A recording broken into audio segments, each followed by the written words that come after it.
3 মাসেরও বেশি সময় ধরে চলমান যুক্তরাষ্ট্র ইরান সংঘাতের অবসান ঘটতে পারে খুব শিগগিরই। পাকিস্তানের প্রধানমন্ত্রী শেহবাজ শরীফ জানিয়েছেন, আগামী 24 ঘন্টার মধ্যেই দুই দেশের মধ্যে একটি শান্তি চুক্তি স্বাক্ষরিত হওয়ার সম্ভাবনা রয়েছে। এই খবর আন্তর্জাতিক অঙ্গনে নতুন করে আশার সঞ্চার করেছে। স্থানীয় সময় শনিবার 13 জুন সামাজিক যোগাযোগ মাধ্যম এক্সে দেওয়া এক পোস্টে শেহবাজ শরীফ বলেন, সংঘাত নিরসনে পাকিস্তান মধ্যস্থতাকারীর ভূমিকা পালন করছে এবং শান্তি চুক্তি বাস্তবায়নের প্রস্তুতিও চলছে।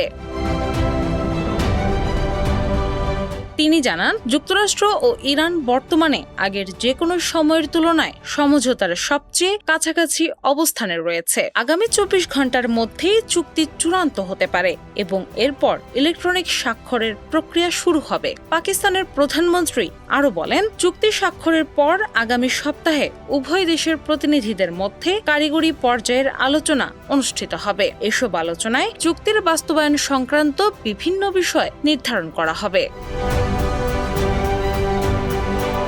শেহবাজ শরীফ আশা প্রকাশ করে বলেন, সম্ভাব্য এই ঐতিহাসিক চুক্তি মধ্যপ্রাচ্যে দীর্ঘমেয়াদী শান্তি ও স্থিতিশীলতার জন্য শক্ত ভিত্তি তৈরি করবে। এর আগে শুক্রবার যুক্তরাষ্ট্র ও ইরান উভয় পক্ষই ইঙ্গিত দিয়েছিল যে যুদ্ধ অবসানের বিষয়ে একটি সমঝোতা খুব কাছাকাছি পৌঁছে গেছে। মার্কিন প্রশাসনের এক জ্যেষ্ঠ কর্মকর্তা জানিয়েছেন, দুই দেশ একটি চুক্তির খসড়া নিয়ে নীতিগতভাবে একমত হয়েছে এবং ওয়াশিংটন আগামী কয়েকদিনের মধ্যেই প্রাথমিক চুক্তি স্বাক্ষরের আশা করছে।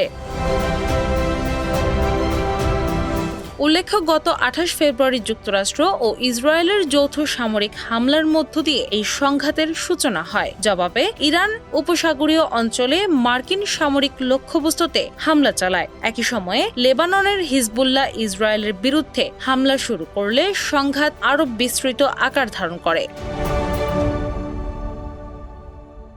দীর্ঘ 3 মাসের এই যুদ্ধে হাজার হাজার মানুষের প্রাণহানি ঘটেছে। পাশাপাশি বৈশ্বিক জ্বালানি বাজারেও বড় ধরনের অস্থিরতা দেখা দিয়েছে এবং তেলের দাম উল্লেখযোগ্যভাবে বেড়েছে। বিশ্লেষকদের মতে, সম্ভাব্য শান্তি চুক্তি বাস্তবায়িত হলে মধ্যপ্রাচ্যের উত্তেজনা কমার পাশাপাশি বিশ্ব অর্থনীতি ও জ্বালানি বাজারেও ইতিবাচক প্রভাব পড়তে পারে। ডেস্ক রিপোর্ট, বাংলা বাজার পত্রিকা।